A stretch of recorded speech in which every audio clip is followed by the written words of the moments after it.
Welcome everyone to today's Chronicle.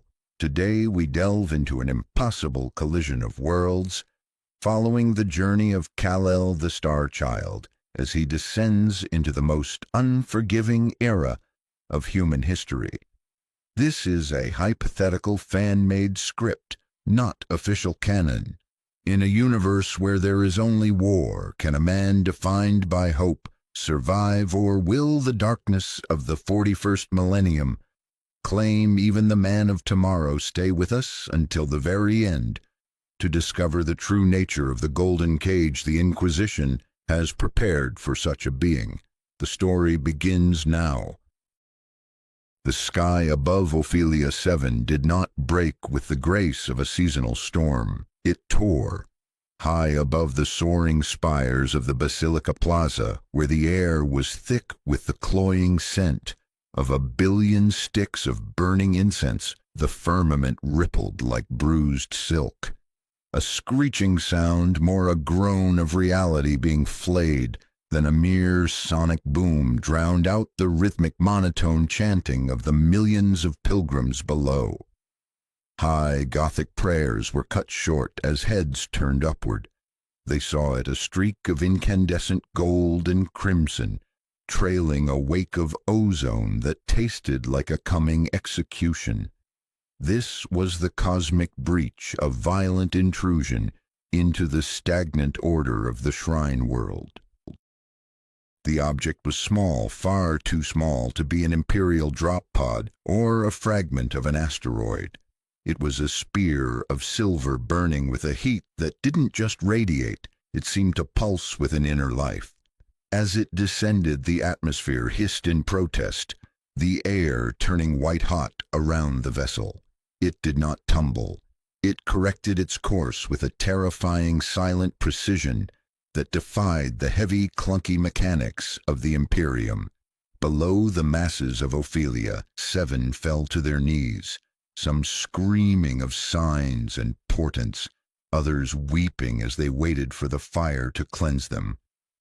They were a people raised on the diet of martyr blood and iron-fisted faith, and to them the sky only ever brought two things: the Emperor's will or the enemy's spite. The impact was a thunderclap that shattered the stained glass windows of the lesser cathedrals for 3 miles in every direction. The Basilica Plaza, a masterpiece of cold white marble and gold leaf, groaned as the silver craft slammed into its center. A cloud of pulverized stone and ancient dust billowed outward, a white shroud that momentarily hid the sun. In the center of the crater, the air shimmered with static. The silence that followed was heavy, broken only by the distant frantic ringing of alarm bells and the mechanical clatter of sororitas patrols moving into position. The ground itself seemed to bleed heat, the marble glowing a dull, angry red where the star had fallen. Among the dust, the sisters of the Adepta Sororitas did not hesitate. Their training was a wall of steel against the unknown. Canoness Ilara stepped forward, her power armor hissing with every stride, her bolter leveled at the center of the impact zone. She did not see a miracle. She saw a breach of the Imperial peace. To a sister of battle, anything that falls from the stars without a transponder code is a nightmare until proven otherwise. Her finger tightened on the trigger, a reflex born of 10,000 years of xenophobia. This was the lore of the Imperium in its purest form: to see the unknown is to fear it is to destroy it. The air grew cold, despite the heat of the crash, a psychic weight pressing down on the plaza as the Inquisition's orbital sensors began to scream of an unclassified entity. "Pray, sisters." Canoness Ilara's voice crackled through her vox grill, cold and devoid of doubt. "The sky brings us only tests. If this is a herald of the warp, we shall send it back in ashes. If it is a Xenos, it shall find no mercy on this holy ground. Sacrifice is our shield." Behind her 50 bolters were raised in unison, the heavy clack-clack of rounds being chambered, sounding like the snapping of bones. They didn't wait for a sign. They didn't wait for a greeting. At the first movement within the dust, the order was given. The sororitas opened fire, a coordinated volley of explosive bolts designed to tear apart flesh and light armor alike. The explosions were rhythmic, a staccato of fire that lit up the white dust in flashes of orange and red. Each bolt round hit with the force of a small grenade, turning the crater into a churning cauldron of fire and shrapnel. But as the smoke cleared, the firing slowed. Then it stopped.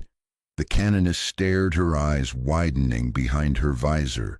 In the center of the crater, the silver craft lay open, its hull peeled back like a flower made of impossible alloys. Standing before it was a man.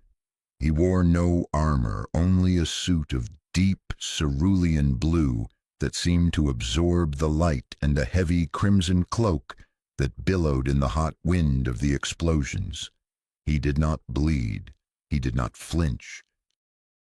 The man stepped forward, his boots crunching on the shattered remains of the bolter shells that had flattened against his chest like discarded coins. He was tall, his features carved with a symmetry and perfection that felt offensive to the scarred and weary soldiers of the Imperium. On his chest was a sigil, a red S encased in a diamond that glowed with a faint inner warmth. It was not the twin-headed Aquila. It was something else, a symbol of hope from a dead world standing in the heart of a galaxy that had forgotten the meaning of the word. The wind caught his cloak, and for a moment the sun broke through the dust, casting his shadow long across the marble. The contrast was total. Around him were the sororitas, their armor covered in skulls, scrolls of parchment, and the grim iconography of death. Before them stood a figure of vibrant color and quiet strength. His eyes a piercing calm blue that seemed to look through the steel and the hate straight into their souls.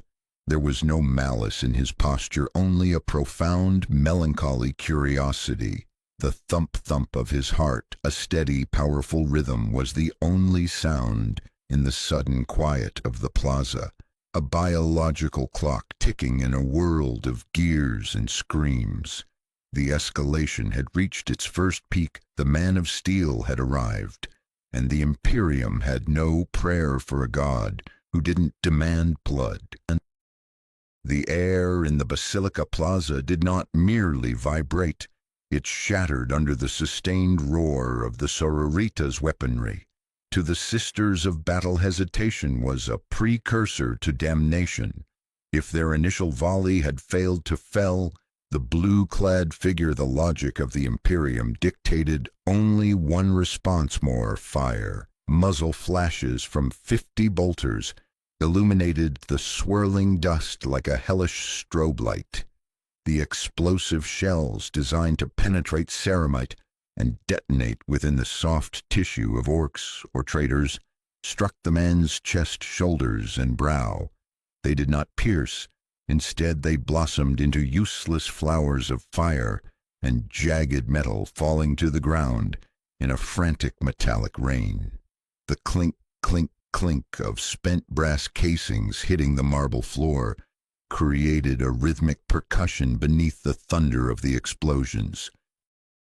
In the center of this storm, Kal-El did not move to strike. He did not raise a hand in anger. He stood with a terrifying, stoic patience, his eyes tracking the trajectory of every shell with a speed no human or augmented mind could follow. To him, the world had slowed to a crawl. He saw the hatred etched into the faces of the women behind the power armor, a hatred so deep and ancestral that it felt like a physical weight in the air. He smelled the sulfur of the propellant, the scorched ozone of the power packs, and the acrid scent of fear masked by religious fervor. He saw the structural integrity of the great cathedral behind them beginning to groan, the vibrations of the heavy weapons fire shaking the ancient brittle stone. suddenly, a sound sharper than the gunfire tore through the air, the scream of ancient masonry giving way. High above the plaza, a massive buttress carved in the likeness of a weeping saint and weighing several tons began to tilt. The crash of the starship and the subsequent bombardment had been too much for the millennial-old architecture. Below the falling mass stood a group of pilgrims paralyzed by the spectacle of the battle.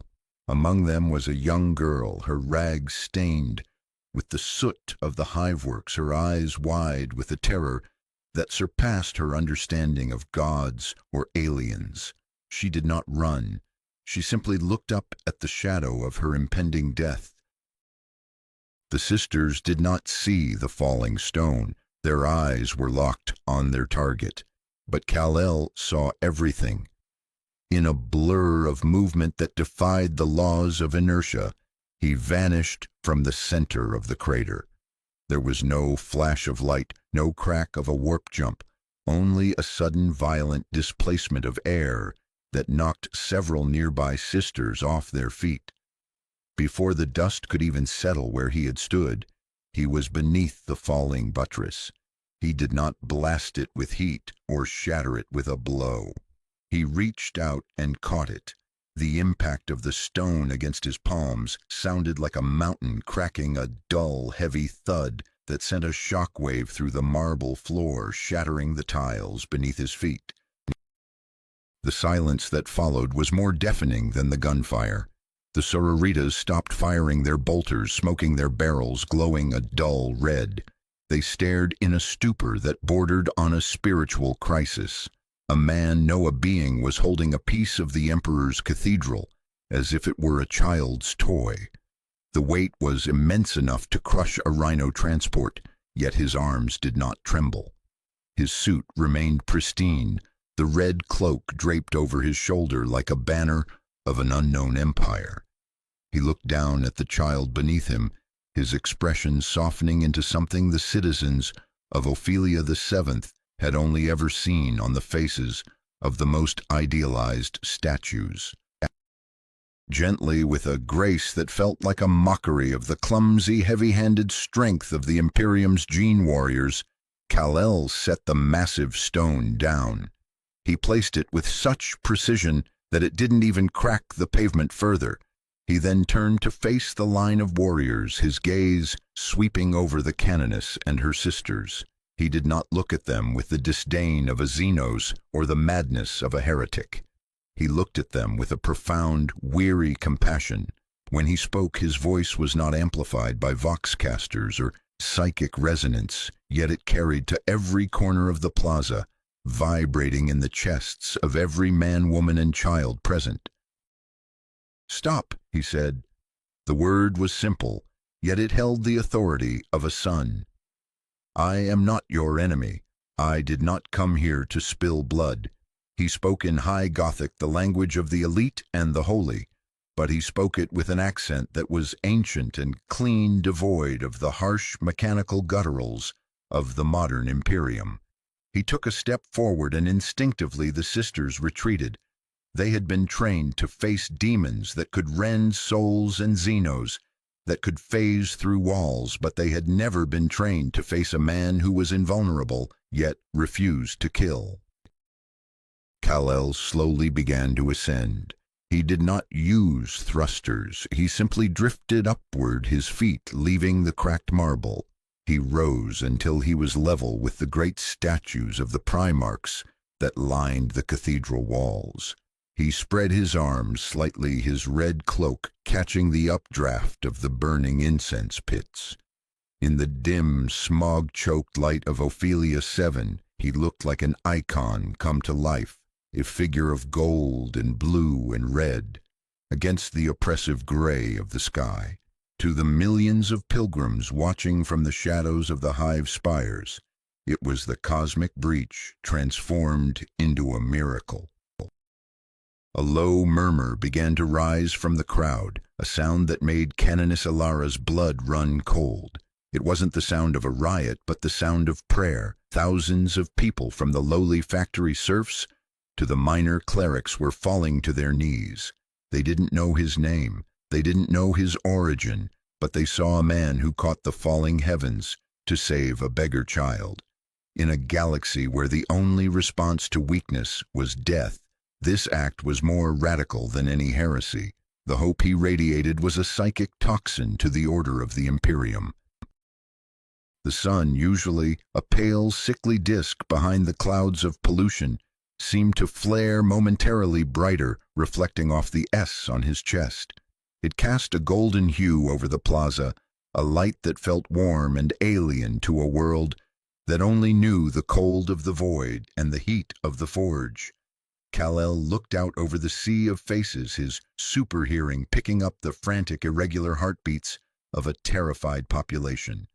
He heard the thump-thump of 1 billion hearts, and in that moment he felt the crushing weight of this universe's despair. He was a god of life in a temple of death. Deep within the subterranean layers of the Inquisition's fortress on Ophelia 7, far beneath the feet of the praying millions, Lord Inquisitor Valerius watched the reality of his world fracture through a series of flickering green-tinted monitors. The room was a tomb of high technology, an ancient superstition, a space where the air was recycled so many times it tasted of copper and stale incense. Servitors, their human identities long ago erased and replaced by mindless programming, sat in alcoves, their fingers replaced by iron styluses clacked incessantly against brass keys, translating the chaos of the plaza into cold data. Valerius stood in the center of this hive of information, his shadow elongated by the dim, flickering light of a central hololith. He did not look at the scrolling text. He watched the image of the man in the blue suit. The hololith projected a grainy, three-dimensional reconstruction of the event at the Basilica Plaza. Valerius watched the Star Child catch the falling buttress again and again. He saw the effortless grace, the lack of strain, and most importantly, the reaction of the crowd. Every time the man smiled at the child, Valerius felt a cold ripple of unease climb his spine. In the grim darkness of the 41st millennium, a smile was often the mask of a predator. To a man who had spent 3 centuries hunting the shadow creatures of the warp and the insidious influence of Xenos cults, such a display of pure, unadulterated benevolence was the ultimate red flag. He turned away from the hololith, his heavy crimson-lined robes sweeping across the cold marble floor with a sound like a blade being drawn from a scabbard. "Report," Valerius commanded, his voice a dry rasp that carried the weight of absolute authority. A senior Lex mechanic whose lower jaw had been replaced by a complicated brass vocalizer that hummed with electrostatic discharge stepped forward. The mechanical priest bowed low, the sensors on his hood whirring as they adjusted to the light. "My lord, the data is anomalous. Our orbital augers detect no warp signature, no psychic bleed, and no mechanical propulsion. The subject's durability exceeds any known biological limits. He was struck by 52 explosive bolt rounds. None penetrated his dermal layer. He displays a mastery of high Gothic that suggests either a pre-existing knowledge of our tongue or a cognitive processing speed that borders on the divine or the diabolical." Valerius walked to a massive iron-bound desk covered in scrolls of vellum and shards of ancient data slates. He picked up a quill pen carved from the femur of a martyred saint and began to scratch a note in a ledger that had been in use since the days of the Great Crusade. "Innocence proves nothing," he whispered to the empty air. It was the motto of his order, a reminder that the most dangerous heresies often began with the most noble intentions. If this being was not a servant of the emperor, and he was clearly not a slave to the ruinous powers, Then he was something even more dangerous, a third pole in a universe that only allowed for two. He was a beacon of hope that didn't require the crushing weight of the Imperial creed to function. The Inquisitor leaned back, his eyes narrowing as he considered the strategic implications. "Threat classification Omega," he announced to the room. The clacking of the servitors momentarily paused as the weight of that classification settled over them. An Omega-level threat was a being capable of destabilizing an entire subsector. This is not merely a Xenos or a mutant. This is a competitor for the souls of the faithful. If the people of Ophelia 7 begin to look to him for salvation, instead of the Golden Throne, we have lost this world before a single shot of a rebellion is fired.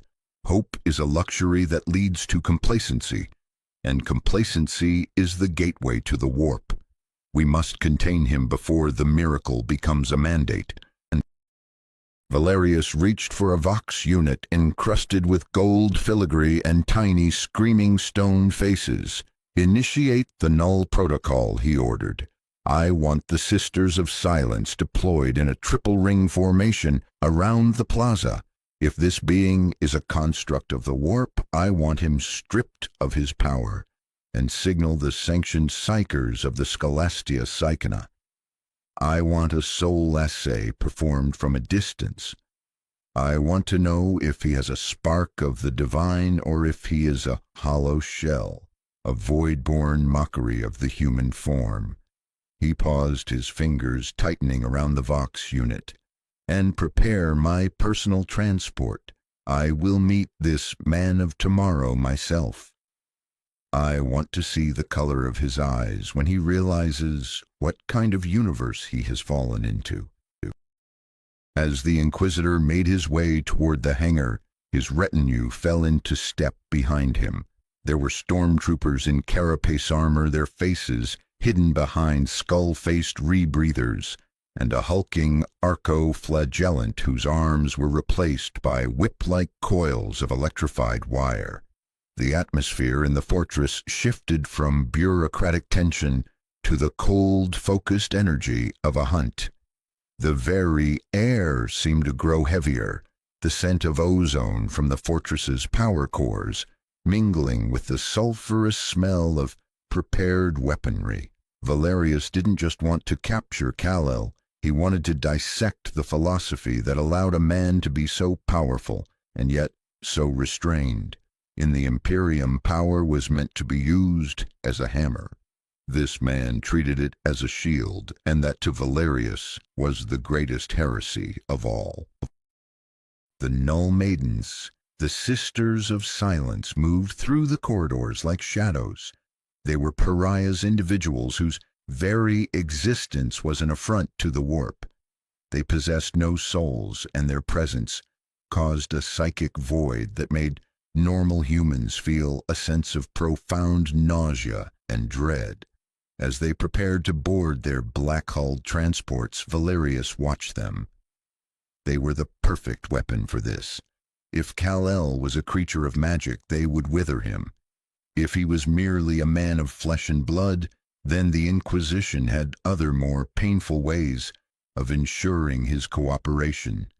The golden cage was already being prepared, a cell lined with dampening fields and ancient wards that had held beings far older than any star. "My lord," a young acolyte whispered, hurrying to keep up with Valerius's long strides. "The people, they are calling him the Azure Saint. There are reports of mass conversions in the lower districts. They are throwing away their penance chains. They believe he has come to end the tithes of blood." Valerius stopped and turned his gaze so cold, the acolyte physically recoiled. "Then they are already lost," the Inquisitor replied, "and we must be the ones to find them. If this saint offers them a world without pain, he offers them a world without a soul. Every miracle has a price, acolyte. Usually it is paid in the currency of extinction." We are going to ensure that the bill does not come due on Ophelia the 7th. The hangar doors groaned open, revealing a black Valkyrie transport marked with the Eye of the Inquisition. The engines roared to life, a deep guttural sound that vibrated through the floor and into Valerius's bones. He stepped onto the ramp, his eyes fixed on the horizon where the great cathedral stood. He could feel the tension in the world, a string pulled so tight it was about to snap. The arrival of Kal-El had changed the calculus of the galaxy. Whether he was a savior or a destroyer was irrelevant. He was an outsider, and in the Imperium of Man, the outsider was always the enemy. The first contact was not an invitation to a new future. It was a summons to an interrogation that would determine the fate of billions. The silence in the Basilica Plaza was fragile, a thin veil over a churning sea of confusion and dread. Kal-El remained suspended in the air, his cape a vibrant splash of blood red against the soot-stained marble of the cathedral. Below him, the Adepta Sororitas had not lowered their weapons, but their aim wavered. Canoness Alara watched the Azure Saint with a gaze that burned with a mixture of religious fervor and tactical calculation. To her, this being was a walking blasphemy, an entity that mirrored the majesty of the Emperor's saints, but lacked the sacred seal of the ecclesiarchy. Every second he remained unpunished felt like a crack in the foundation of her faith. Kal-El drifted lower, his feet eventually touching the cracked pavement with a feather-light grace. He looked at the smoking barrels of the bolters, then at the faces of the women behind the steel.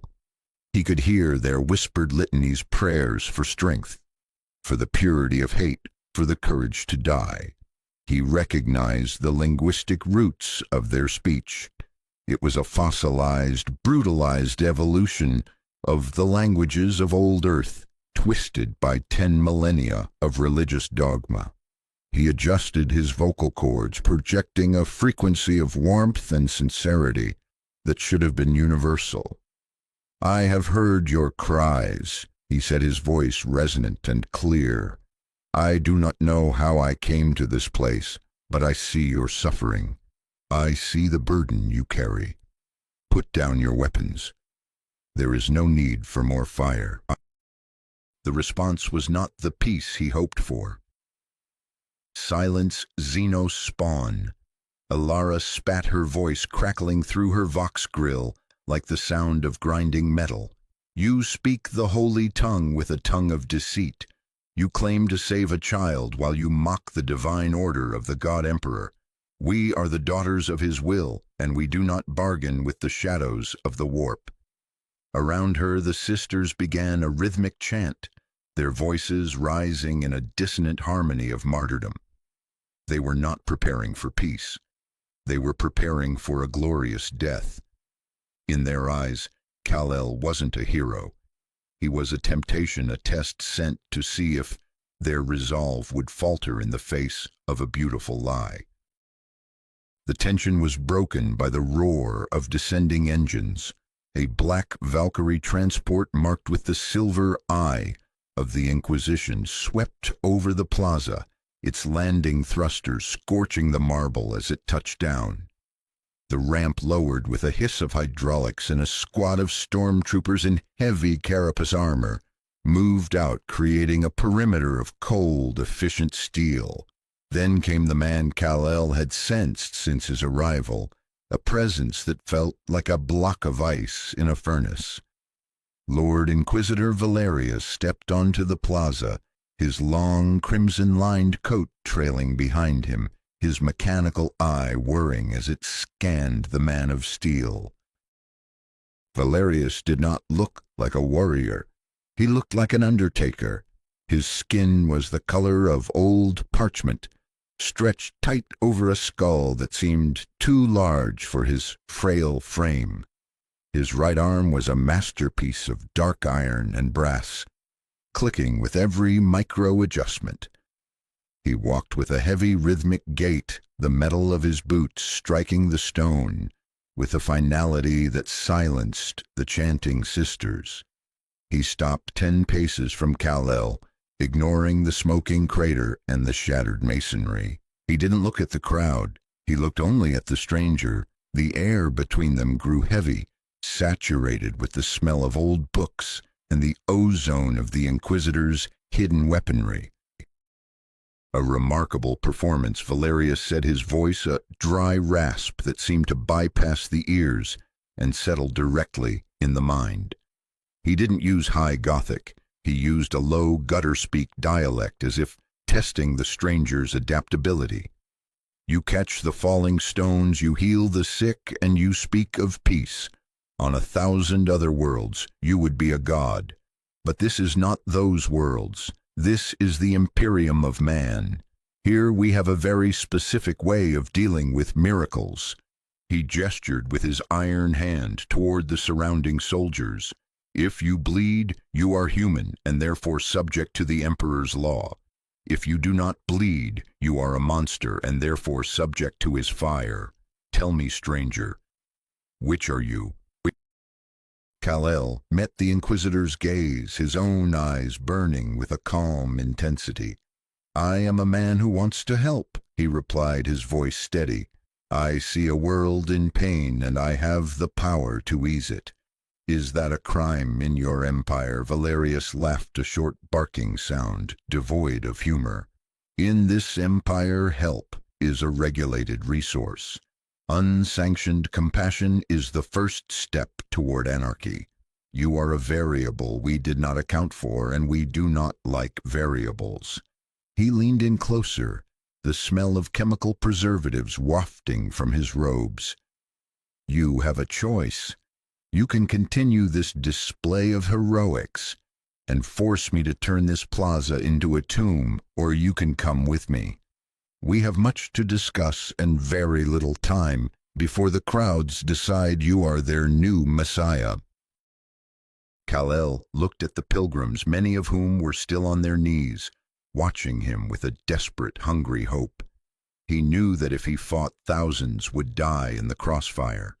He saw the trigger fingers of the stormtroopers, the primed grenades, and the orbital batteries he could sense humming in the high atmosphere.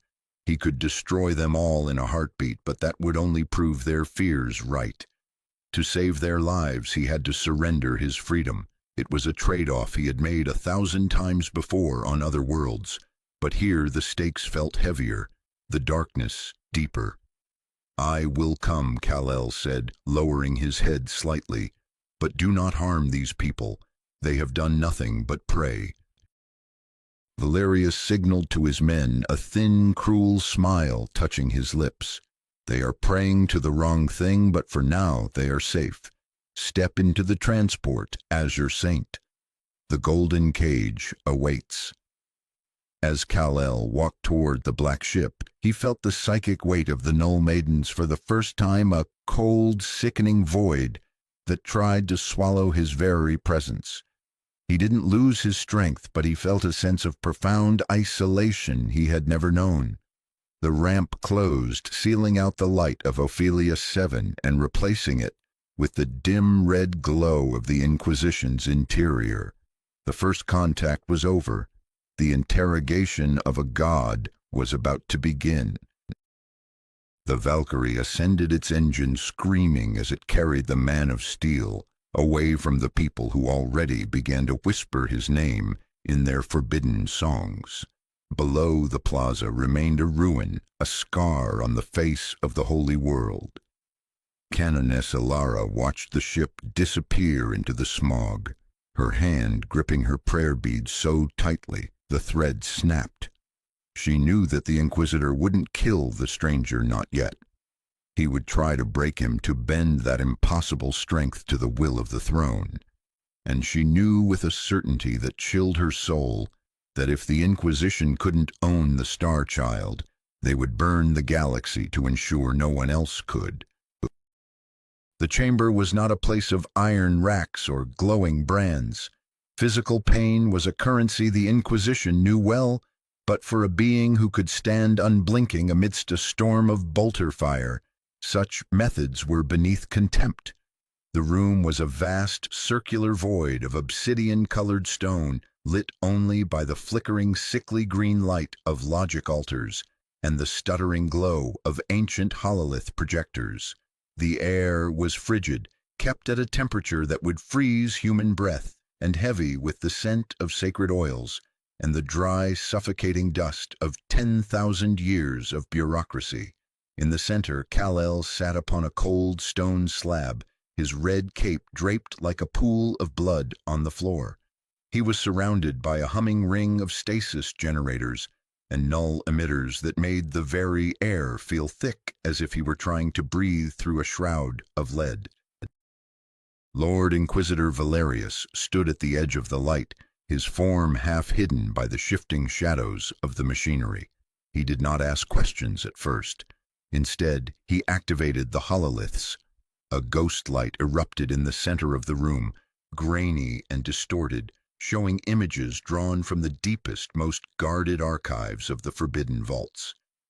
Kal-El watched as the history of a galaxy was laid bare, not the sanitized version taught to the Pilgrims, but the raw, bleeding truth. He saw the fire of the Horus Heresy, a civil war that had torn the stars asunder. He watched brothers slaughtering brothers, the betrayal of the Primarchs, and the fall of a dream called the Imperial Truth. This was the lore of the Great Betrayal, an action of supreme treachery that had forever shackled humanity to a slow, agonizing death. The consequence of this lore packet was immediate. As Kal-El observed the flickering images of burning worlds and the grotesque forms of the traitor legions, he felt a weight in his chest that no mountain could equal. His super senses, even dampened by the null field, picked up the psychic echo of the billions who had died in that fire, a scream that had never truly ended. His heart, usually a steady drum of life, skipped a beat, reacting to the sheer scale of the nihilism presented to him. The show via action was effective. Valerius saw the Star Child's jaw tighten and his eyes dim. The man of tomorrow was seeing the birth of the long night, and the realization was a psychic blow that made the stone beneath him crack. Valerius stepped forward, his mechanical eye whirring as it zoomed in on Kal-El's face. "You see the fire, and you think it is a tragedy," the Inquisitor rasped, his voice echoing in the hollow chamber. "But for us, it is the only teacher we have ever had. We learned that the universe does not reward kindness. It rewards the survivor. We learned that every soul is a gateway for the monsters of the warp, and every dreamer is a potential traitor. You come here with your hope and your mercy. But look at the cost of mercy in our history. The hololith shifted to show a hive world being purged, its population executed by the millions to stop a single psychic infection. The systematic cruelty was presented as a cold, mathematical necessity. Kal-El stood up, the null generators whining in protest as his sheer presence strained their circuits. He looked at the images of the dead, then back at the old man. "I see a civilization that has survived by cutting out its own heart," Kal-El said, his voice low and vibrating with a suppressed grief. "You show me these horrors as if they justify your own. You have built a cage of fear and called it a fortress. But fear doesn't save people, Valerius. It only makes them easier to break. You say my kindness is a disease, but I think it's the only thing that could have saved you from becoming the very things you fear." Valerius countered, quoting the grim wisdom of his order. "Hope is a flame that attracts the moths of chaos. If I allow you to tell the people of Ophelia 7 that they can be happy, they will stop being vigilant. And the moment they stop being vigilant, the warp will swallow them whole. We do not torture you to break your bones, Star Child. We show you the truth to break your spirit. Because a spirit that cannot be broken is a spirit that will eventually lead humanity into the abyss of its own desires." The Inquisitor moved his iron hand, and the hololiths vanished, leaving the room in a suffocating darkness. Only the thump-thump of Kal-El's heart remained a stubborn sound of life in a place dedicated to the preservation of a corpse. Kal-El looked into the void where Valerius stood, his blue eyes beginning to glow with a faint solar-charged light that the null fields could not fully suppress. "You have forgotten why you fight," Kal-El whispered, the sound carrying a weight that made the Inquisitor's mechanical arm twitch. "You fight to preserve the Imperium, but you have forgotten to preserve the humanity within it. You are guarding a tomb, and you're angry that someone brought a light inside." Valerius did not respond. He simply turned and walked back into the shadows, the metal of his boots clicking against the obsidian floor like the ticking of a doomsday clock. He had seen what he needed to see. The stranger was not a demon, nor was he a simple Xenos. He was an idealist with the power of a god, and in the 41st millennium that was the most volatile substance in existence. As the doors sealed shut with a final heavy boom, Kal-El was left alone in the cold. He closed his eyes, hearing the distant muffled cries of a billion souls above him, and for the first time since he left Krypton, he felt the true chill of a universe that had no sun. The obsidian silence of the holding cell was not broken by a door opening, but by the psychic pressure of 3 figures entering through a side hatch. They were sanctioned Psykers, their bodies withered, and encased in brass harnesses that pulsed with green bioluminescent fluids. Cables snaked from their skulls into the walls, anchoring them to the reality stabilizers of the Inquisition fortress. These were the Soul Eaters, men and women whose minds had been scoured by the light of the Astronomicon and turned into living sensors. The air around them curdled, the temperature dropping so sharply that frost bloomed on the edges of Kal-El's crimson cape.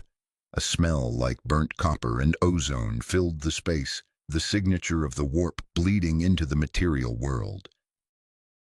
Kal-El sat motionless, his supervision observing the frantic, chaotic energy dancing around the Psykers' heads. He saw the warp not as they did a sea of madness, but as a violent entropic static that clawed at the edges of his own vibrant bioelectric field. The Psykers formed a triangle around him, their hollow eyes rolling back into their sockets. They began a low, discordant hum that vibrated in the marrow of Kal-El's bones. This was a psychic assay, a brutal probing of the spirit, designed to find the rot of chaos or the cold void of a Xenos mind. They reached out with invisible fingers of thought, trying to peel back the layers of the Man of Steel's consciousness. As the first psychic probe touched his mind, Kal-El did not resist with force. Instead, the Psykers encountered a fortress of solitude, not made of ice, but of pure, unyielding will. In the Imperium, a powerful mind was a beacon for demons, a swirling storm of emotions that invited the predators of the Empyrean. But Kal-El's mind was different. It was a sun. It was an ordered, radiant landscape of memory and conviction. The lore of the warp assay taught that every soul had a shadow, a stain of sin or desire. Yet as the Psykers pushed deeper, they found nothing but a clarity that hurt. This was the lore of the assay: to see the soul is to see its truth. The action was the intrusion. The consequence was the immediate violent rejection of the Psyker's own darkness by the sheer purity of Kal-El's spirit. One Psyker, a woman whose face was a mask of scar tissue, let out a strangled cry. Blood began to pour from her nose and ears, staining her brass collar. She had tried to find a crack in his armor, a moment of hatred or greed to latch onto, but she had instead found the memory of a dying son and a father's final blessing. The sheer scale of the loss, coupled with the refusal to give in to despair, was a psychic weight her mind could not carry. Her harness sparked the green fluid inside, turning black as she collapsed, her nervous system overloaded by the solar radiance of the alien's psyche. The thump-thump of Kal-El's heart became a thunderous drum in their shared mental space, a rhythm of life that drowned out their chants of death.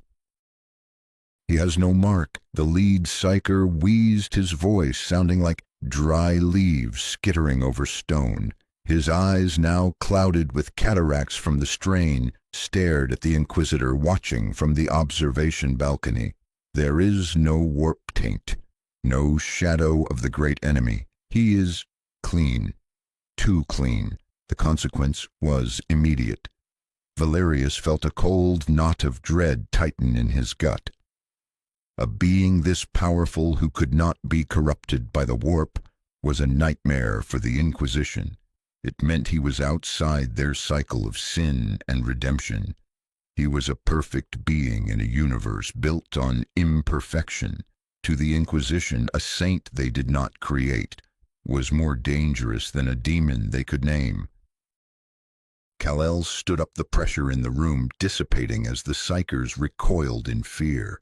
He looked up at the darkened glass of the observation deck, his gaze piercing through the lead-lined shielding as if it were parchment. "You sought to see my soul," he said, his voice a calm ripple in the wake of the psychic storm. "Now you know. I do not carry the darkness you fear, but I can hear your fear, Valerius. It's the loudest thing in this building. It's drowning out the lives of the people you claim to protect." The Inquisitor did not answer, but the command to increase the power to the null emitters was sent with a trembling hand. The assay was over, and the verdict was worse than any heresy. The man of tomorrow was truly what he claimed to be. The obsidian walls of the Inquisition's golden cage were thick, reinforced with lead, and ancient, ward-engraved steel. But to the ears of the last son of Krypton, they were as thin as parchment. Even with the null emitters humming at peak capacity, trying to drown out his senses with high-frequency static, Kal-El could hear. At first it was a distant hum, the vibration of a world city, containing billions of souls. But as he focused his mind, the layers began to peel back. He heard the rhythmic thumping of massive hive fans, the grinding of promethium refineries, and the endless monotone chanting of the ecclesiarchy's loudspeakers echoing through the spires. Then he heard the heartbeat of the world. It was not a healthy sound. It was a frantic, irregular flutter, the sound of a population living in a state of perpetual low-grade terror, their pulses racing under the weight of an invisible whip. He concentrated harder, his mind filtering out the mechanical noise until he reached the underhive miles below the pristine marble of the basilica. He heard things that made his jaw set with a granite-hard resolve. He heard the wet crack of a taskmaster's lash in a subterranean manufactorum, followed by a grunt of pain that was quickly stifled by the victim. He heard the labored, wheezing breaths of children working in toxic sump works, their lungs scarred by chemical smog and heavy metal dust. He heard the muffled sobs of a mother in a crowded, rusted hab block, weeping over a child too weak to cry for food. "Help us! Divine Emperor, help us!" the prayers whispered from cracked lips. But the Emperor was silent, a golden corpse on a distant throne. Kal-El was not silent. The thump-thump of his own heart accelerated, no longer a steady drum, but a call to action. He could not stay in a cage while a world screamed in agony. He stood up from the stone slab. The stasis field around him flickered and sparked its blue light, struggling to hold his shifting mass. The null emitters screamed their cooling fans, spinning to a high-pitched whine as they tried to suppress the sheer biological pressure of his movement. Kal-El walked toward the massive multi-locked vault door. It was 3 feet of solid adamantium engraved with runes of binding and warding. He didn't punch it. He simply reached out his fingers, digging into the reinforced metal as if it were wet clay. With a sound like a thunderclap, the hinges shrieked and failed. The metal didn't just bend, It tore long strips of steel, curling back under the impossible strength of his grip. The alarm sirens of the fortress began to wail, a dissonant screech that signaled the impossible a prisoner was walking out of the golden cage. Guards in black carapace armor rushed into the hallway, their hell guns humming as they primed for maximum discharge. They saw the man in blue and red stepping through the jagged wreckage of the vault. They saw the calm, sorrowful fire in his eyes, a light that seemed to burn through the darkness of the corridor. "Stand aside," Kal-El said, his voice carrying over the din of the sirens, with a resonance that made their chest plates vibrate.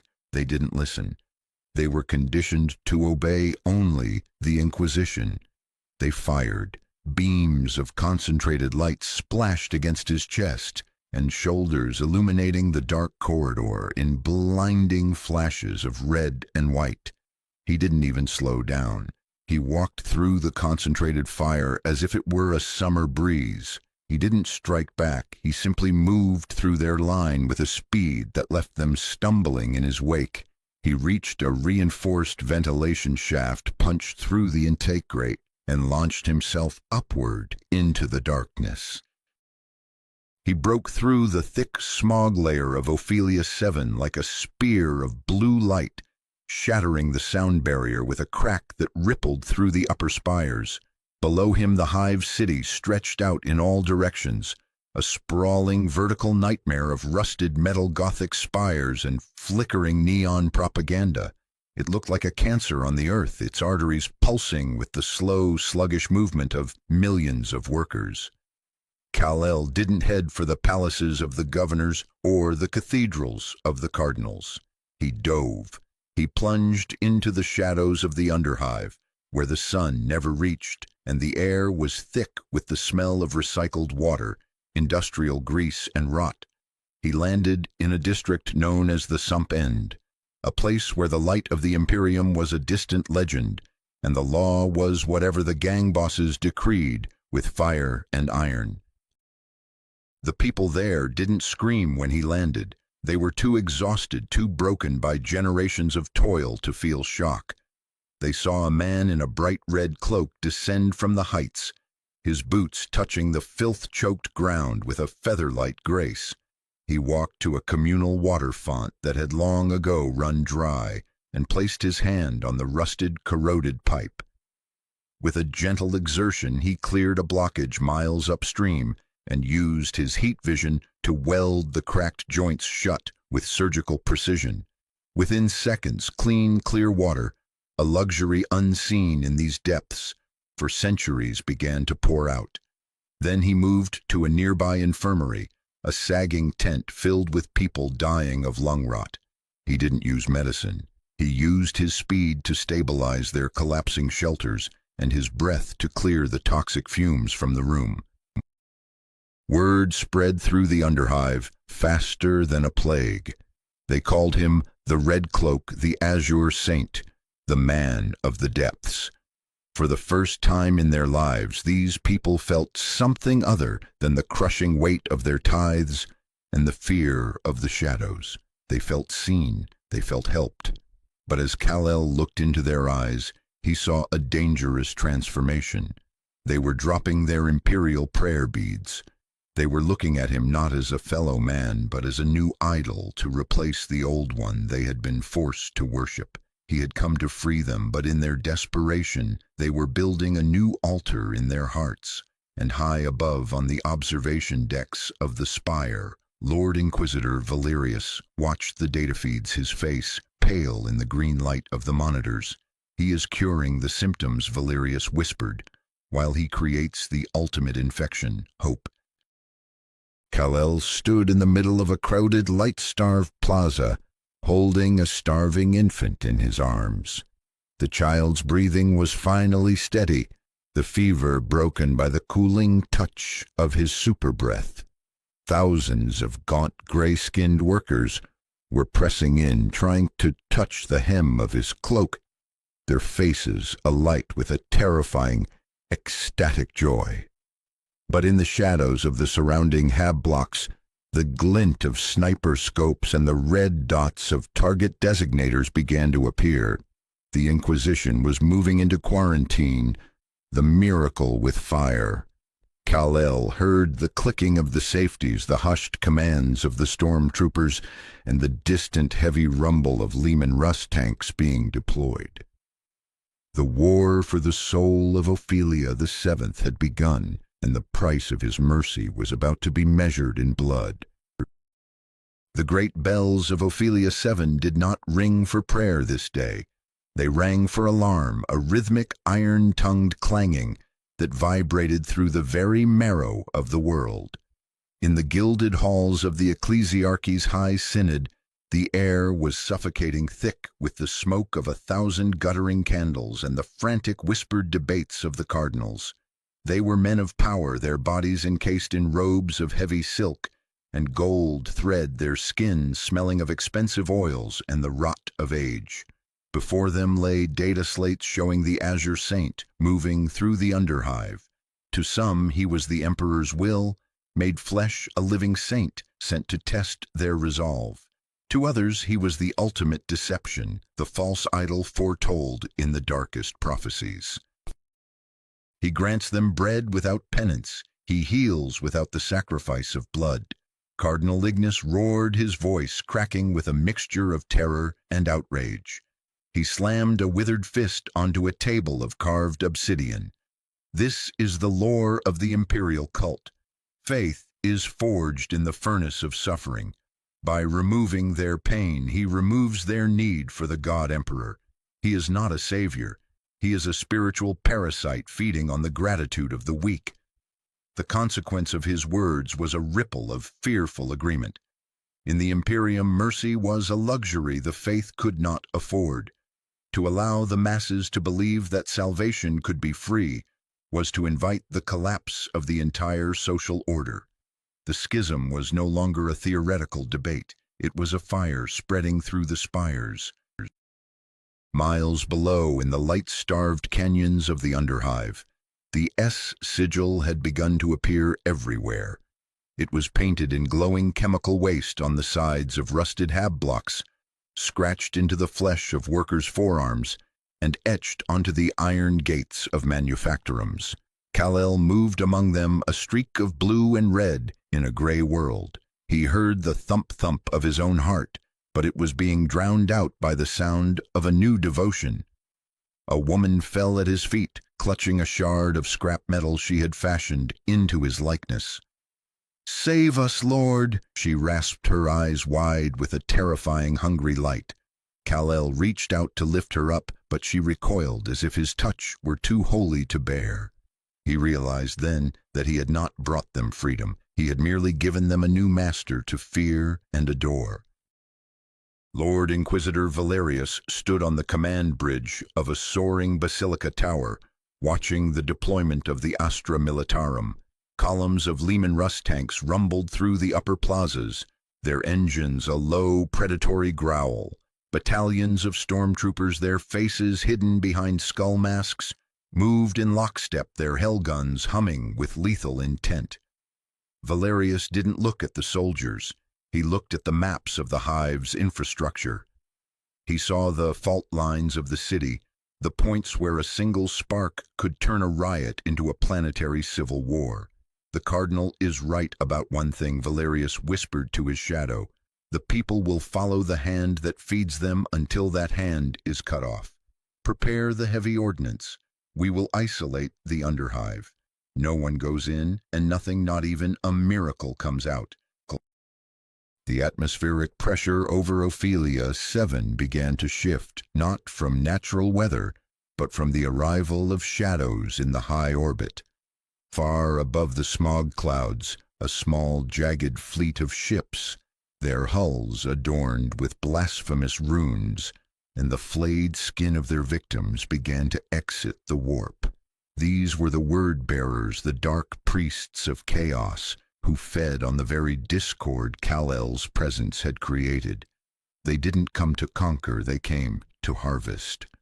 They saw the Azure Saint as a catalyst, a beautiful anomaly that would crack the planet's faith wide open, leaving it ripe for the taking. The scent of civil war was an invitation they could not refuse. The seeds of the schism had sprouted, and the harvest would be reaped in blood. Kal-El felt a sudden sharp chill, a sensory warning that bypassed his physical invulnerability and struck at his soul. He looked up, his gaze piercing through the miles of soot and steel to the stars above. He saw the flickering, sickly light of the Chaos Fleet. He heard the whispers of the warp growing louder, a discordant chorus of 1,000 screaming voices. He turned back to the crowd of workers who were looking to him for a miracle, and for the first time he felt a flicker of genuine fear. Not for himself, but for them.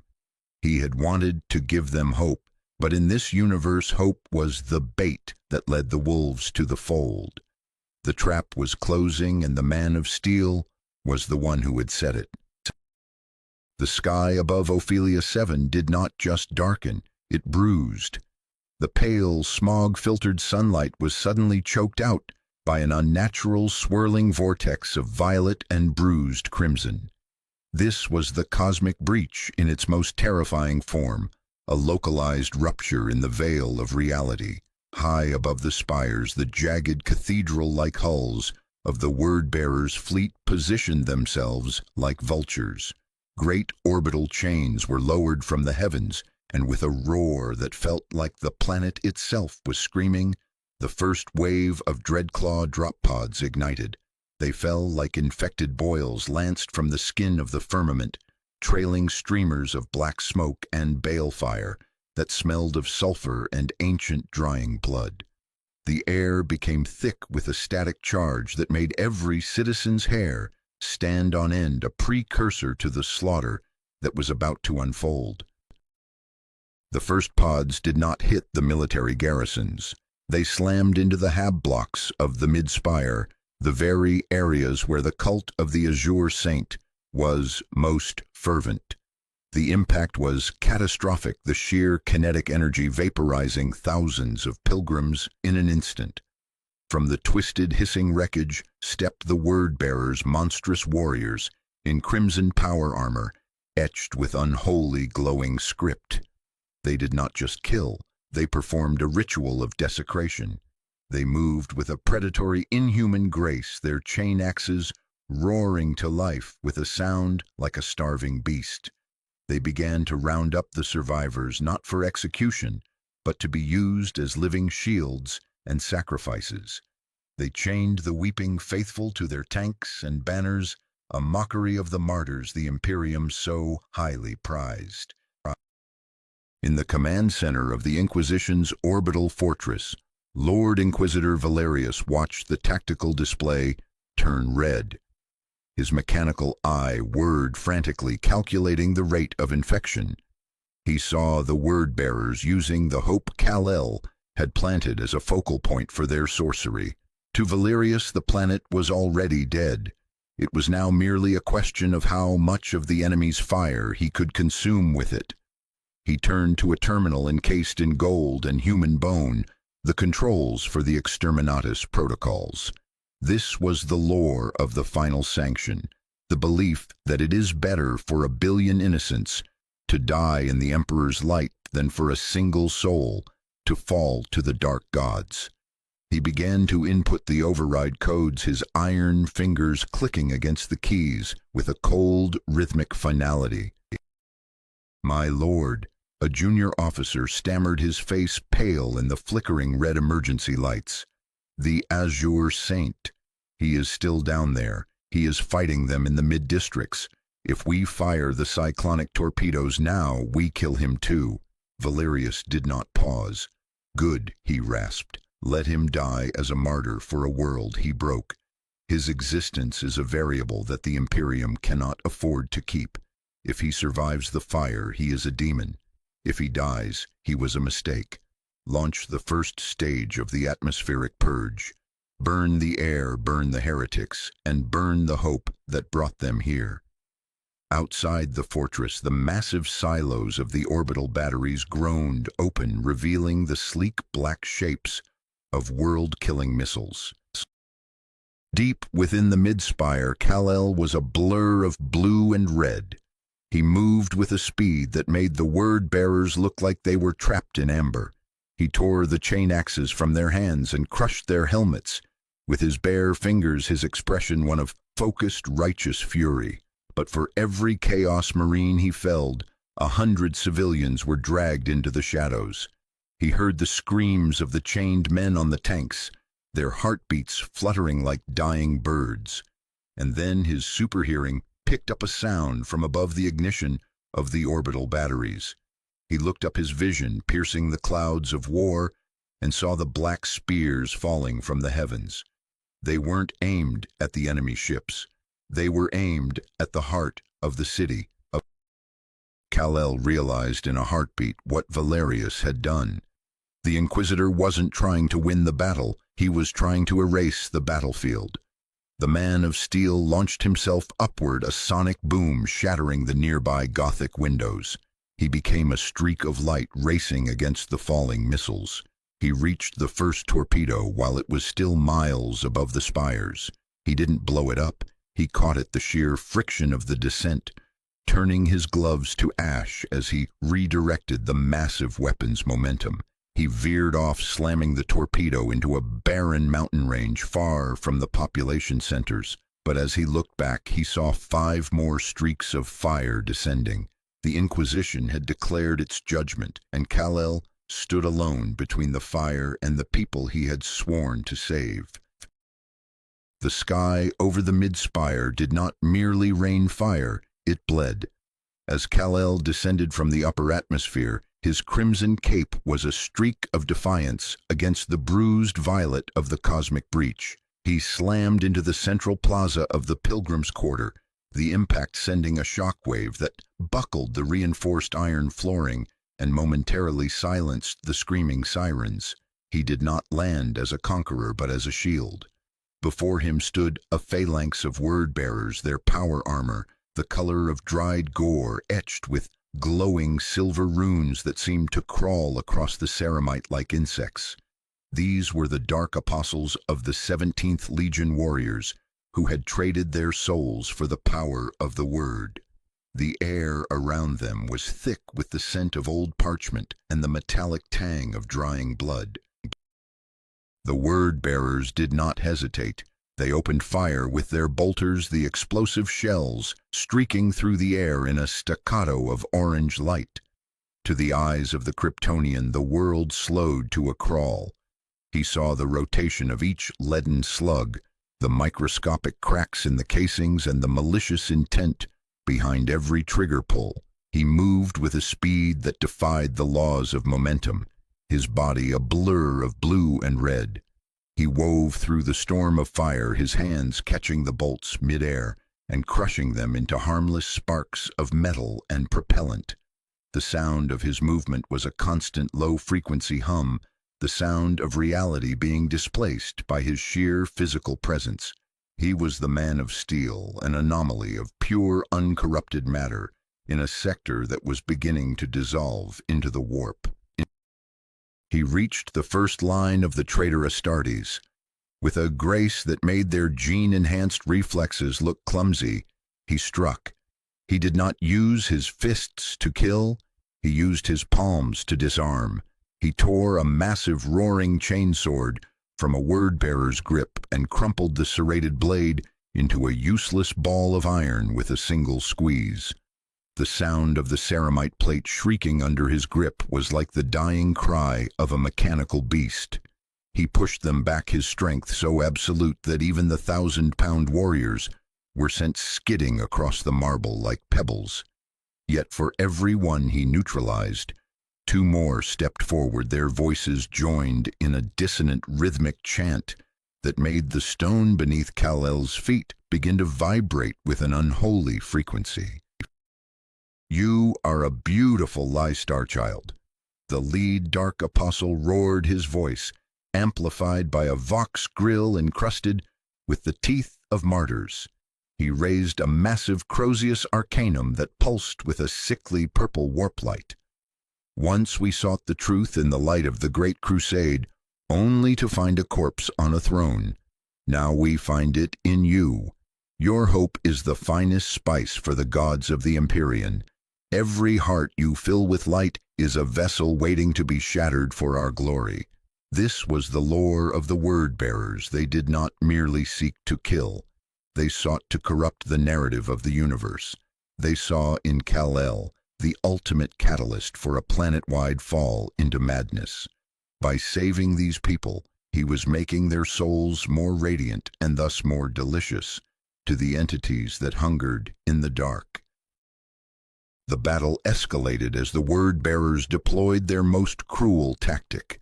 They signaled their rhinos and dreadnoughts to move forward, but they were not alone. Chained to the hulls of the war machines were hundreds of pilgrims, men, women, and children who had recently been singing Kal-El's name. They were used as living shields of faith, their weeping forms covering the very points Kal-El would need to strike.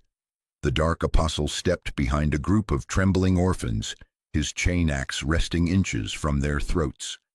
"Strike us," the monster taunted, his eyes glowing with a manic religious fervor. "Show us the fury of a god, or will you let your mercy become your grave? Every second you hesitate, the warp drinks their fear." Kal-El froze. His heat vision flared in his eyes, two beams of pure solar energy that began to turn the air into plasma, but he dared not unleash them. The thump-thump of the children's hearts reached his ears, a frantic, terrified rhythm that felt like a hammer against his own soul. He could see the structural weaknesses of the tanks, the precise pressure points that would disable them, but the collateral damage would be measured in innocent lives. The trade-off was a jagged blade in his heart. To save the many, he had to allow himself to be beaten. To save himself, he had to become the monster the Inquisition said he was. The air around him crackled with the static of his indecision, the smell of ozone and wet stone heavy on his tongue. The word-bearers closed in their chainswords, humming a predatory song of iron and hate. They struck at him with everything they had, the blades sparking against his invulnerable skin, the force of the blows, enough to level buildings. Kal-El took the hits, his body unmoving, his eyes fixed on the crying children. He was the man of tomorrow, standing in the center of an eternal night, realizing that in the 41st millennium, the most dangerous thing a hero could carry was a heart that refused to stop caring. The first drop of blood, not his own, but of a pilgrim caught in a stray blast, splattered against his blue suit. The Azure Saint bowed his head, and for the first time, the light in his eyes flickered, with the cold, dark realization of what this world demanded. The stalemate in the mid-spire plaza was a suffocating weight. Around Kal-El, the air hummed with the discordant resonance of chaos sorcery, a sound like 1,000 rusted knives scraping against a leaden bell. The Dark Apostle of the Word-Bearer stood amidst the ruins of a collapsed shrine, his Crozius Arcanum dripping with a bioluminescent violet fluid that ate into the cold marble floor. Chained to the pillars behind him were hundreds of pilgrims, their faces pale masks of exhaustion and terror. Every time Kal-El shifted, the Apostle's chain axe moved closer to the throat of a shivering child. The thump-thump of the Man of Steel's heart was steady, but his mind was a whirlwind of calculations. He could move at the speed of light, but in this warped reality, the rules of physics were being rewritten by the ritual. The Word-Bearers knew the legend of the Azure Saint. They had watched his restraint. They saw it not as a virtue, but as a fatal flaw, a crack in his armor that they could exploit with surgical precision. As Kal-El lunged forward to disarm a chaos, Dreadnought the Dark Apostle let out a rhythmic, guttural laugh. He didn't order his men to fire at the Kryptonian. He ordered them to execute the hostages. Bolter fire erupted not toward the S on the blue chest, but into the crowd of faithful. Kal-El vanished in a blur of motion caught between the need to stop the killers and the need to protect the dying. He intercepted the shells, his body a shield for the innocent, but in doing so he left the Dark Apostle untouched. The Dark Apostle raised his hands to the bruised sky, his voice rising in a crescendo of blasphemous high Gothic. "See his weakness," the monster roared, the sound amplified by the vox grill, etched with the names of the damned. "He values the breath of a few more than the victory of the one his mercy is a feast for the gods of the warp." With a sudden violent thrust of his Crozius into the ground, the apostle triggered the climax of the ritual. He wasn't using the blood of the dead. He was using the fear of the living, a fear that Kal-El's presence had only amplified. The ground split open not with fire, but with a black, oily smoke that smelled of sulfur and ancient rotting parchment. High above, from the command deck of the inquisitorial flagship, Lord Inquisitor Valerius watched the tactical display. The thermal signatures of the hostages were vanishing, replaced by a massive, surging warp anomaly. "There it is," Valerius whispered, his voice cold and devoid of pity. "The price of his soul." He opened a direct vox channel to the plaza, the signal bypassing the interference through sheer brute power. "Do you see now? Star Child," the Inquisitor's voice crackled into Kal-El's ears. "You had the chance to end the Apostle. You had the chance to burn the infection at the source. But you chose to save a few hundred today, and in doing so, you have condemned 1,000,000,000 tomorrow. This is your mercy. This is your hope, the midwife of a demon." Kal-El looked at the rising smoke, his supervision seeing the emergence of something that defied the laws of biology. A greater demon of chaos was being pulled into reality, its form a shifting nightmare of wings, eyes, and screaming mouths. The pilgrims he had just saved were being vaporized by the sheer psychic backlash of the summon. He had kept them alive for a few more minutes, only to have them serve as the fuel for a greater horror. For the first time, the Azure Saint felt the true jagged edge of the 41st millennium's logic. In this galaxy, a hand held back from killing was often a hand that allowed the world to burn. The thump-thump of his heart grew heavy, a drumbeat of failure in a world that demanded the blood of martyrs. The transformation of the plaza was complete. The cold marble was now slick with a dark, sentient ichor. The air was a thick soup of ozone and incense, making even Kal-El's powerful lungs labor. The Dark Apostle stood at the feet of the emerging demon, his eyes glowing with a manic, ecstatic joy. He looked at the man of steel who was covered in the gray dust of the ruins and the blood of those he couldn't save. "You are not a god stranger," the apostle hissed. "You are merely a beautiful mirror reflecting a light that died 10,000 years ago. Welcome to the truth." Kal-El stood his ground, his fists clenched so tight the air around them sparked with electrostatic discharge, but his heart was cold. He had won the battle for his morality, and in doing so he had lost the war for Ophelia VII. The sky did not merely tear, it dissolved into a festering wound of violet and bruised gold. From the center of the ritual circle, the greater demon emerged, a towering entity of shifting geometries and screaming faces, a nightmare birthed from the collective despair of 1,000,000,000 souls. Its presence was a cosmic breach that defied the senses. The air tasted of copper and ancient drying blood, and the temperature plummeted until the moisture in the air turned to shards of ice. This was a predator of the Imperium, a weaver of lies and a glutton for suffering. Every step it took on the marble floor left a trail of sentient ichor that whispered the secret sins of the bystanders, an infection of the spirit that no physical shield could block. Kal-El felt the pressure of the warp pressing against his bioelectric field like a physical weight.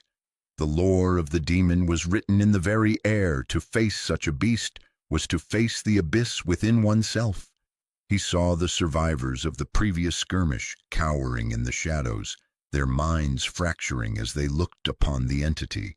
To save them, he could no longer afford the luxury of restraint. The thump-thump of his heart grew louder, echoing through the plaza like a war drum.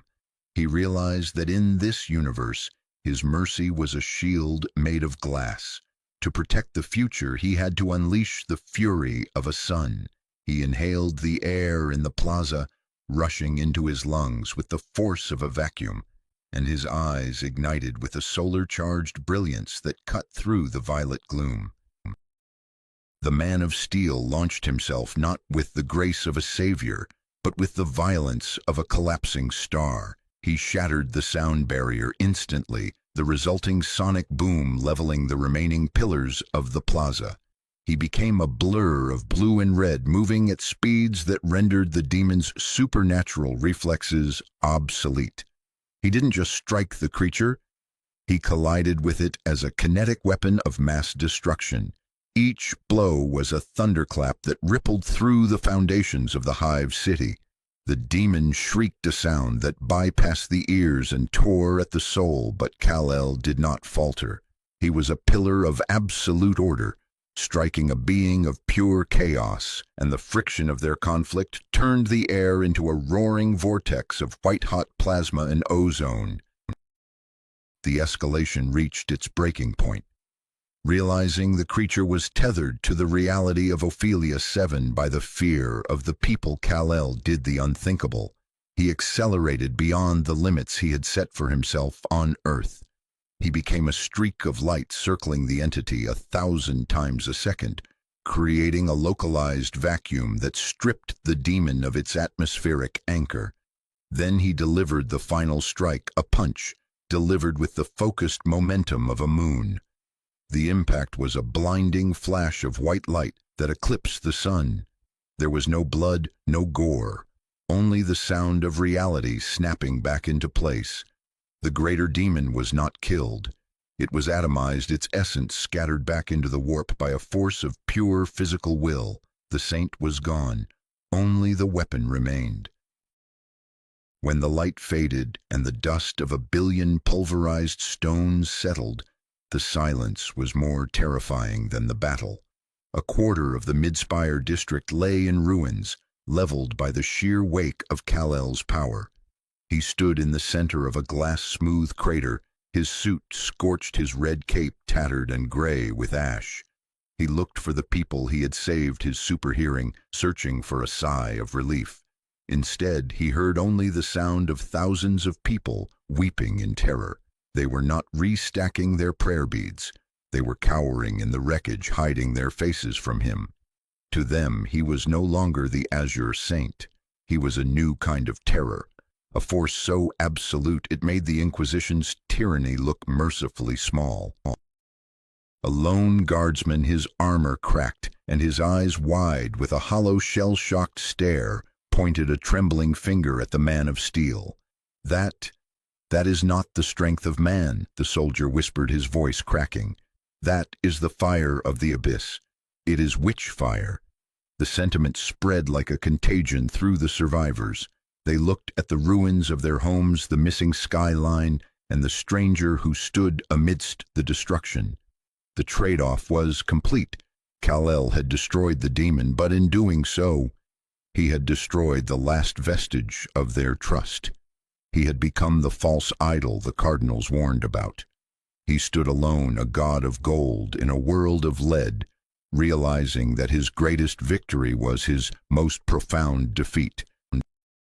High above, Lord Inquisitor Valerius watched the orbital feed, a grim satisfaction settling over his features. The data confirmed the destruction of the warp entity, but more importantly, it captured the reaction of the populace. The threat of a savior had been neutralized by the savior's own hand. Behold, the hero Valerius murmured to the empty command bridge. He has won the war and lost the soul of the people. Now the cage is the only place left for him. The Inquisitor signaled the retrieval teams not with weapons, but with the cold, bureaucratic certainty of a man who had already won the argument.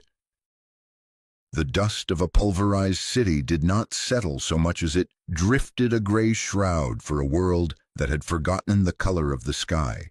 In the center of the glass-smooth crater, Kal-El stood motionless.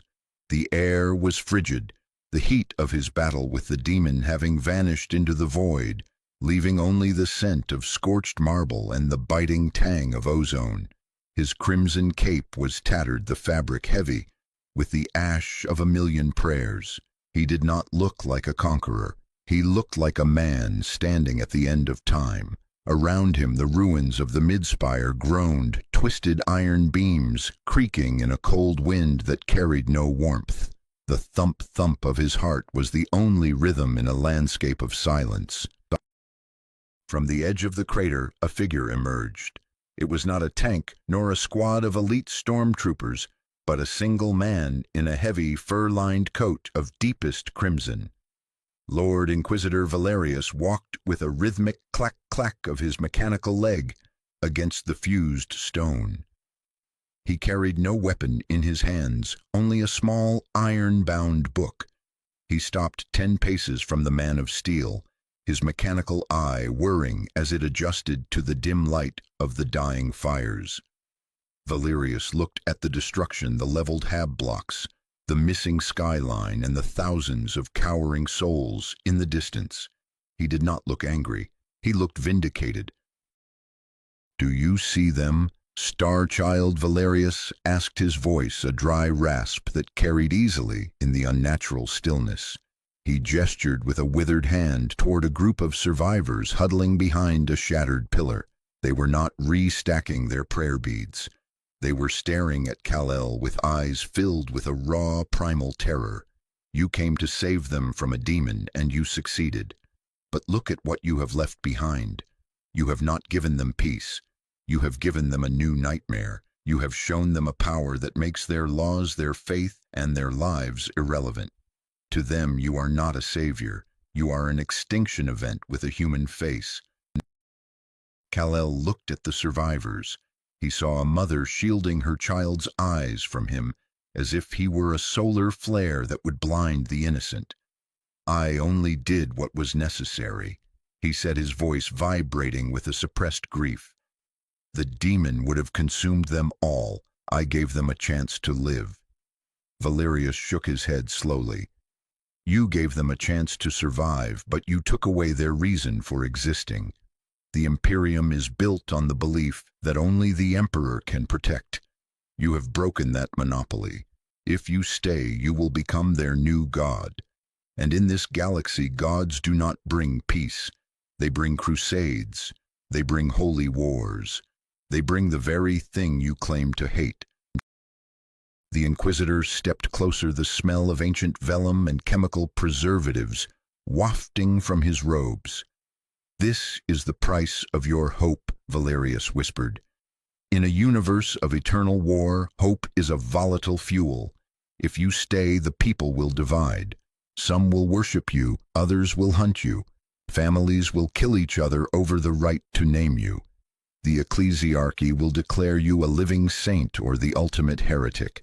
Either way, blood will flow in your name until this world is a graveyard. You are a variable of chaos, Kal-El. Not because you are evil, but because you are too good for a world this broken." Kal-El looked up at the bruised sky, his supervision tracing the paths of the orbital batteries still hovering above. He realized the Inquisitor was right, not because his logic was moral, but because it was the only logic this universe understood. He had come to save humanity, but his presence was a catalyst for its self-destruction. The more he helped, the more he weakened the fragile order that kept the warp at bay. He was a beacon in a sea of monsters, and his light was only drawing the predators closer. The realization was a weight heavier than any mountain he had ever lifted. He had won the physical battle, but he had lost the ideological war. "If I leave, they return to the darkness of your rule," Kal-El said, his eyes meeting the cold, mechanical gaze of the Inquisitor. "They return to the lash, the toil, and the fear." Valerius nodded, a grim finality in his expression. They return to the only thing that has kept them alive for 10,000 years. We are not kind, Star Child. We are not just, but we are consistent. We provide the order that prevents the abyss from swallowing them whole. You offer a dream that they can never reach, and the falling from that dream will kill more than our lash ever could. Choose. Will you be their god, or will you let them be men? The silence returned heavier than before. Kal-El looked at his hands that had shattered planets and caught falling stars. Here they were merely tools of displacement. He saw the S on his chest, now covered in the gray ash of Ophelia 7. It was supposed to mean hope, but here in the grim darkness of the far future, hope was the most dangerous weapon of all. He bowed his head, his heart beating a slow, mournful rhythm. He had found the one thing his strength could not overcome, a world that was better off without its hero. The trial was over, and the verdict was written in the fearful eyes of the people he loved. The red dusk of Ophelia 7 bled across the horizon, casting long, jagged shadows of the ruined spires over the glass-blasted plaza. Kal-El stood at the center of the devastation, his super hearing picking up the frantic, irregular thump-thump of a million terrified hearts. He didn't hear the cheers of a liberated people. He heard the rhythmic weeping of mothers, the whispered curses of the faithful, and the cold, mechanical grinding of the Inquisition's war engine moving to surround the area. He looked at the S on his chest, now caked in the gray ash of a cathedral. It was meant to be a symbol of a better tomorrow, but in the grim darkness of the 41st millennium, tomorrow was just a synonym for a different kind of death. I came to save them, Kal-El whispered, his voice vibrating with a grief that shattered the nearby remaining glass shards. He looked at Valerius, who stood unmoved, a crimson statue of pragmatic cruelty. But I see now that saving their lives is not enough. I am a predator to their peace. My presence is a crack in the hull of their reality, and through that crack the warp will always find a way. He realized that to be a hero here meant being a ghost. If he stayed free, he would be a god of anarchy. If he ruled, he would become a tyrant worse than the emperor. The third path, the path of the martyr, was the only one that wouldn't leave the world in ashes. You have a solution, Kal-El said, his eyes turning from the people to the Inquisitor. One that doesn't involve your cyclonic torpedoes. Valerius nodded, his iron hand tightening around his prayer beads. The golden cage. A stasis vault from the dark age of technology, hidden beneath the foundations of this very shrine. You would be frozen in time, neither dead nor truly alive. You would become a myth, a secret tucked away by the Ordo Hereticus. The people would eventually forget the man who caught the sky, and their faith in the throne would heal. You would be the emergency measure, the Omega, to be used only when the galaxy truly burns. Kal-El walked toward the edge of the crater, his tattered red cape dragging through the soot. He stopped before the young girl he had saved from the falling buttress. She didn't reach out to touch him. She huddled closer to her mother, her eyes wide with a fear that broke his heart more than the word-bearers ever could. He knelt the ground, groaning under his weight, and placed a single gentle hand on the cold stone before her. This world doesn't need a Superman, he said softly, more to himself than to her. It needs to learn to stand on its own, even if the light is dim. He stood up and turned to Valerius. Take me to the cage, but promise me, as long as I am bound, you will spare these people the fire. Valerius bowed his head, a gesture of respect that felt as heavy as a death sentence. The Inquisition keeps its bargains, Star Child. Your sacrifice will buy their survival. They will return to the shadows, and you will become the light that never was. As Kal-El walked toward the waiting inquisitorial transport, the sun finally dipped below the horizon, plunging Ophelia 7 into a darkness that felt permanent. The Man of Steel looked back one last time at the ruined skyline, a silent guardian ready to enter his eternal night. He wasn't leaving because he was defeated. He was leaving because he was the only one who could afford to lose. The descent into the bowels of Ophelia 7 was a journey through the layers of human history, each floor deeper and darker than the last. Below the marble cathedrals, below the industrial hive levels, and even below the forgotten sumps lay the vault of silence. Here the air was not recycled. It was ancient, preserved by stasis fields and filtered through silver mesh purifiers that hummed with a low, mournful frequency. This was a place where the Inquisition kept the things that could not be killed, the things that were too dangerous to exist and too powerful to destroy. The walls were not stone, but a matte black alloy from the dark age of technology, cold to the touch and resistant to the passage of eons. In the center of the lowest chamber stood the golden cage, a sarcophagus of shimmering bronze and crystalline panels surrounded by a forest of cables and flickering logic altars. This was the lore of the stasis field, a relic of a forgotten era when man played with the flow of time itself. As Valerius approached the terminal, his iron fingers danced across the brass keys, initiating the awakening of the machine. The air around the sarcophagus began to ripple, the light bending as the temporal fields pressurized. The consequence was immediate. The dust in the air froze in mid-fall, suspended like diamonds in the gloom.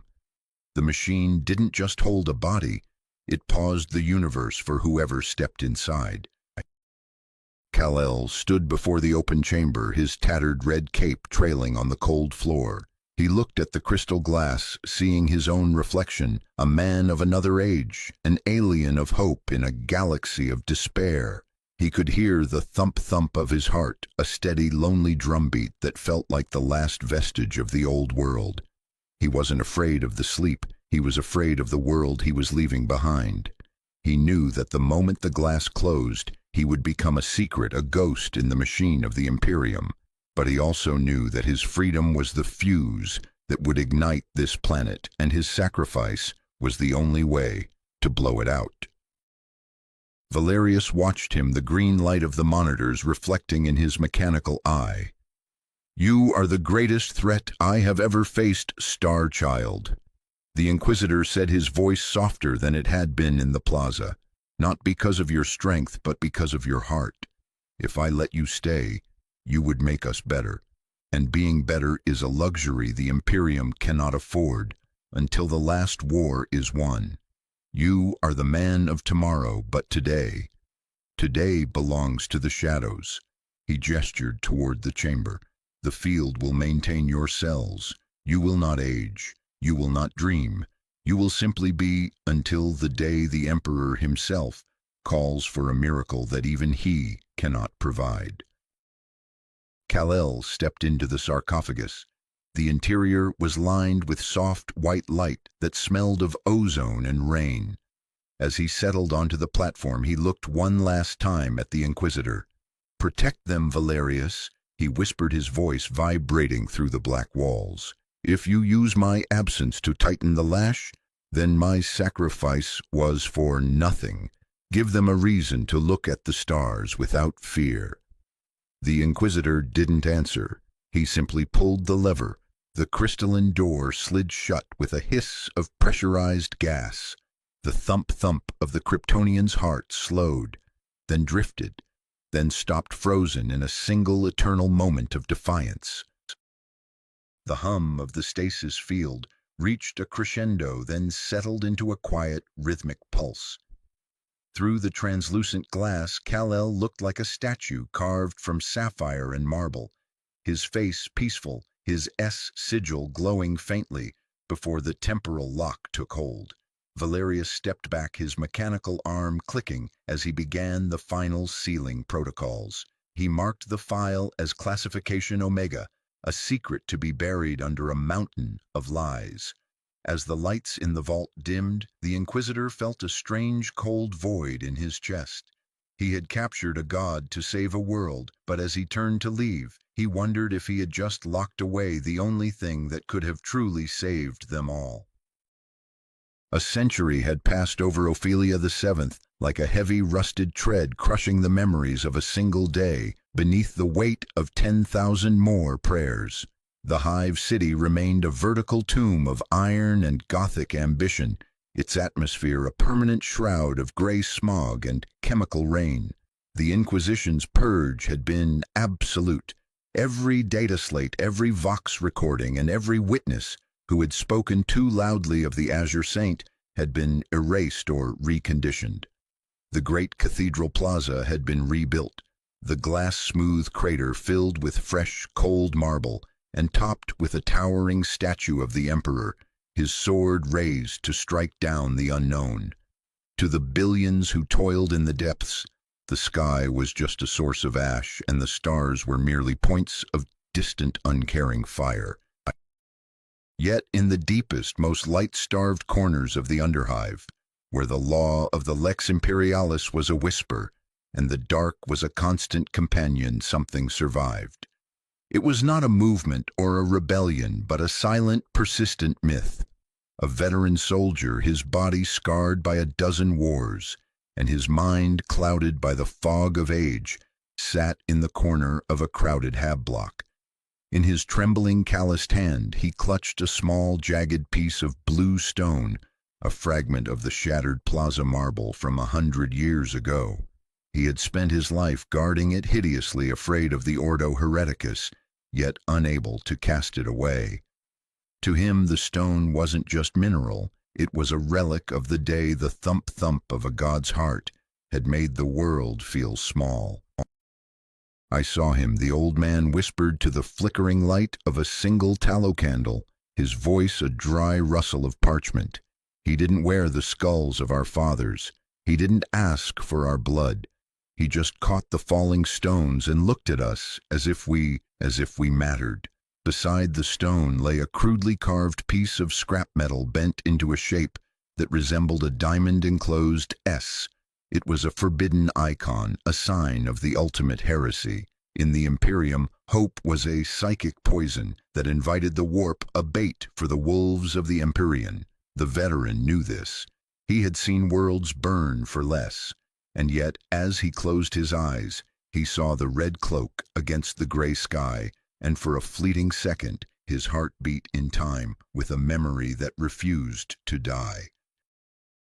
Deep beneath the foundations of the basilica, far below the reach of any pilgrim's prayer, the vault of silence remained undisturbed.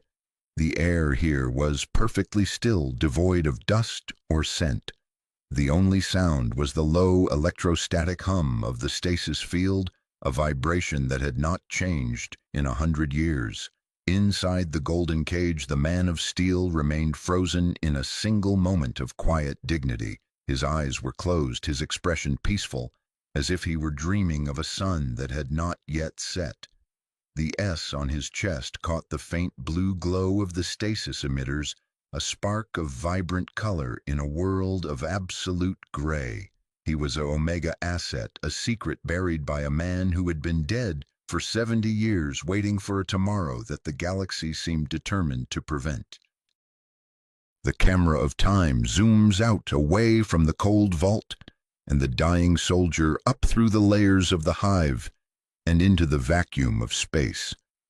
Ophelia VII appears as a flickering spark of light in a vast, encroaching darkness.